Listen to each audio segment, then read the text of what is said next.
பாடசாலை ஒன்றுக்குள் 16 வயது மாணவர்கள் குழு ஒன்று மது அருந்தி இருக்கின்றது. இதனை அடுத்து போலீசாரால் இப்பொழுது அவர்கள் கைது செய்யப்பட்டிருக்கின்றார்கள். யாழ்ப்பாணத்தில் இடம்பெற்றிருக்கக்கூடிய ஒரு விசித்திரமான சம்பவம்.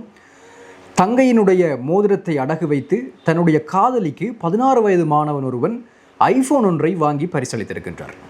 இதேவேளை தனியார் பல்கலைக்கழகம் ஒன்றில் மாணவர்கள் குழுக்களுக்கு இடையே இடம்பெற்ற மோதல் காரணமாக ஒரு மாணவர் உயிரிழந்திருக்கின்றார்.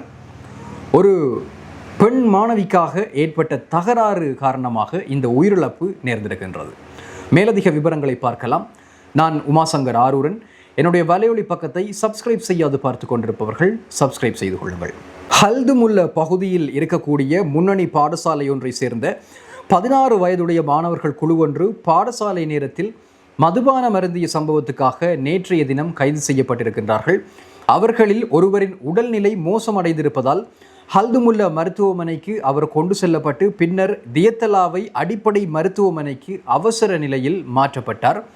மருத்துவமனை வழங்கியிருக்கக்கூடிய தகவல்களின்படி மதுபானத்தின் வாசனையை மறைப்பதற்காக அவர் முதலில் அழகு சாதன பொருட்களை பயன்படுத்திய பின்னர் மதுபானம் அருந்தியதாக தெரிவிக்கப்பட்டிருக்கிறது. ஹல்துமுல்ல போலீஸ் நிலைய பொறுப்பதிகாரி CI அசோக இந்தனில் ரத்நாயக்க சம்பந்தப்பட்ட மாணவர்களின் அதிபர் மற்றும் பெற்றோர்களை அழைத்து மேலதிக நடவடிக்கை எடுக்கப்படும் என தெரிவித்திருக்கிறார். இதற்கிடையில் இந்த சம்பவம் குறித்து பிரதேச மக்கள் கவலை வெளியிட்டிருக்கின்றார்கள். அடுத்த செய்தி, யாழ்ப்பாணத்தில் இடம்பெற்ற ஒரு அதிர்ச்சி செய்தி. தன்னுடைய தங்கையினுடைய மோதிரத்தை களவெடுத்து அதனை யாழ் நகர் பகுதியில் இருக்கக்கூடிய நகைக்கடை ஒன்றில் விற்றுவிட்டு அந்த பணத்தில் தன்னுடைய காதலிக்கு 3 லட்சம் ரூபாய் பெறுமதியான ஐபோன் ஒன்றை வாங்கி கொடுத்து ஒரு யாழ் நகர் பகுதியில் இருக்கக்கூடிய பிரபல பாடசாலையில் கல்வி கற்கின்ற 16 வயது மாணவன் அதிர்ச்சி அடைய வைத்திருக்கின்றார் குடும்பத்தவர்களை. நல்லூர் பகுதியைச் சேர்ந்த மாணவன் தன்னுடைய தங்கைக்கு பூப்புனித நீராட்டு விழாவுக்காக உறவினர்களால் அணிவிக்கப்பட்ட தங்க மோதிரம் ஒன்றை அன்று இரவே தங்கை நித்திரையில் இருக்கும்போது விரலிலிருந்து கழற்றி எடுத்து வைத்திருக்கிறார். அடுத்த நாள் தங்கை உட்பட பெற்றோர் அந்த மோதிரத்தை தேடி அலைந்து சலித்து போயிருக்கிறார்கள். அதற்கு பிறகு அந்த மோதிரத்தை தேடும் பணியை அவர்கள் கைவிட்டு விட்டார்கள். கடந்த புதன்கிழமை அவர்களின் வீட்டுக்கு ஒரு பெண் மற்றும் 3 ஆண்கள் அடங்கிய குழு ஒன்று வந்து அவர்களுடைய 16 வயதான மகனை தேடியிருக்கின்றது. சண்டைக்கு ஆயத்தமான நிலையில் வந்திருந்த அந்த குழுவினுடைய நடவடிக்கைகள் அயலில் வசிக்கும் இளைஞர்களுக்கு சந்தேகத்தை ஏற்படுத்தி இருக்கிறது. இதன் பின்னர் அங்கு வாக்குவாதம் ஏற்பட்டிருக்கிறது. மாணவனினுடைய குடும்பத்தினர் அவனை தேடுவதற்கான காரணம் கேட்டபோது தமது உறவினரான மாணவிக்கு மாணவனால் வாங்கி கொடுக்கப்பட்ட மிக பெறுமதியான ஐபோன் தொடர்பாகவும் அந்த ஐபோனில் காணப்பட்ட மாணவனின் நிர்வாண புகைப்படங்கள் தொடர்பாகவும் அவர்களால் சுட்டி காட்டப்பட்டிருக்கிறது.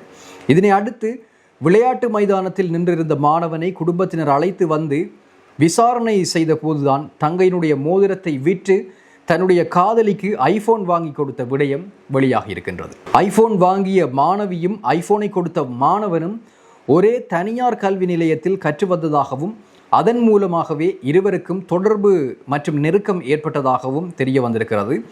மாணவியை தந்தை டியூசனுக்கு அருகில் இறக்கிவிட்டு சென்ற பின்னர் மாணவி டியூசனுக்குள் நுழைவது போல் நுழைந்து தந்தை வெளியே சென்றவுடன் மாணவியும் டியூசனை விட்டு வெளியேறி மாணவனுடன் சுற்றித்திருந்த விடயமும் இங்கு அம்பலமாகி இருக்கிறது. குறித்த இருவரும் டியூசனை விட்டு வெளியேறி அந்த டியூசனுக்கு அருகில் இருந்த நூலகம் ஒன்றில் பல தடவைகள் சந்தித்துள்ளதாகவும் குறித்த நூலகத்தில் வேலை செய்கின்ற ஒருவரும் அவர்களினுடைய செயற்பாடுகளுக்கு உடந்தையாக இருந்துள்ளதாகவும் தெரிய வருகின்றது. பெற்றோர்களே, ஆகவே நீங்கள் இந்த விடயம் தொடர்பாக மிகவும் விழிப்புணர்வு உள்ளவர்களாக இருக்க வேண்டும். உங்களுடைய பிள்ளைகள் எங்கு போகின்றார்கள் வருகின்றார்கள் என்பதனை பூரண கண்காணிப்புக்கு நீங்கள் உட்படுத்தினால்தான் இது போன்ற சம்பவங்களில் இருந்து உங்களுடைய பிள்ளைகளை பாதுகாக்க முடியும் என்பதனை மறந்து விடாதீர்கள்.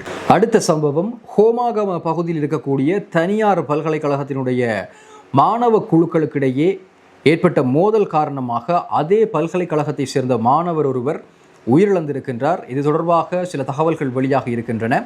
9ஆம் திகதி சித்திரை புத்தாண்டு விழா ஒன்று ஏற்பாடு செய்யப்பட்டிருந்தது. அந்த புத்தாண்டு விழாவின் அனைத்து நடவடிக்கைகளும் மாலை 6 மணியளவில் நிறைவடைந்திருக்கின்றன. இருந்தாலும் அதற்கு பிறகு இந்த பல்கலைக்கழக மாணவர்கள் ஹோட்டல் ஒன்றில் ஒரு பிரைவேட் பார்ட்டி, ஒரு தனியார் விருந்து ஒன்றை ஒழுங்கு செய்திருக்கிறார்கள். அந்த விருந்து நடைபெற்று கொண்டிருந்த பொழுது அங்கிருந்த ஒரு மாணவி ஒருவர், இதில் பெண்களும் இருந்திருக்கிறார்கள் இந்த விருந்திலே. அதில் ஒரு மாணவி ஒருவர் கழிப்பறைக்கு சென்றிருக்கின்றார். அவருக்கு பின்னால் வேறொரு மாணவர் ஒருவர் சென்றிருக்கின்றார். இதனை இந்த உயிரிழந்த மாணவர் பார்த்துவிட்டு அங்கே சென்று அந்த பின்னால் சென்ற மாணவரோடு தனகி இருக்கின்றார். அவருக்கு அடித்திருக்கின்றார். கைகலப்பு ஏற்பட்டிருக்கின்றது. அந்த நேரத்தில் தாக்குதலுக்குள்ளான மாணவனினுடைய நண்பர்கள் குழு மீண்டும் வந்திருக்கின்றது. தாக்குதல் நடத்திய மாணவர் மீது கடுமையாக தாக்கியிருக்கின்றது. தாக்கிவிட்டு தப்பித்து சென்றிருக்கின்றது. தாக்குதலில் பலத்த காயமடைந்திருக்கின்றார் அந்த மாணவர். அதன் பிறகு ஹோட்டல் ஊழியர்கள் அவரை வைத்தியசாலையில் அனுமதித்ததாக தெரிவிக்கப்படுகிறது. எவ்வாறாயினும் அந்த நேரத்திலேயே குறித்த மாணவர் உயிரிழந்திருந்தார் என்று கூறப்படுகிறது. இந்த சம்பவம் தொடர்பாக தற்போது வரை 5 மாணவர்கள் சந்தேக நபர்களாக கைது செய்யப்பட்டிருக்கிறார்கள்.